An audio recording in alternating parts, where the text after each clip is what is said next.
কুষ্টিয়া দৌলতপুরের যুবদল নেতা বেনজির আহমেদের পুকুরে বিষ প্রয়োগের মাধ্যমে অর্ধ কোটি টাকার মাছ নিধন করল দুর্বৃত্তরা। গত বুধবার রাতে দৌলতপুর উপজেলা যুবদল নেতা বেনজির আহমেদের নিজ বসতবাড়ির আঙ্গিনায় 5 বিঘা জমির 3টি পুকুরে অজ্ঞাত সময়ে কীটনাশক বিষ প্রয়োগের মাধ্যমে প্রায় অর্ধ কোটি টাকার মাছ নিধন করেছে দুর্বৃত্তরা।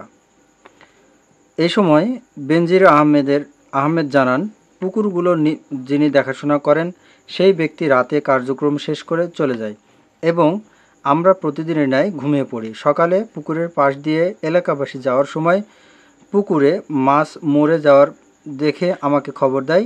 আমি তড়িঘড়ি করে গিয়ে দেখি আমার পাশাপাশি 3টি পুকুরেই বিষ প্রয়োগ করা হয়েছে এবং পরে আমি দৌলতপুর থানা পুলিশকে খবর দিলে তারা ঘটনাস্থল পরিদর্শন করে। এ বিষয়ে থানায় একটি অজ্ঞাতনামা আসামিদের নামে অভিযোগ দায়ের করা হয়। উক্ত বিষয়ে দৌলতপুর অফিসার ইনচার্জ বিষয়টি অধিকতর গুরুত্বের সাথে তদন্ত চলছে বলে জানিয়েছে। তদন্ত শেষে বিস্তারিত জানা যাবে।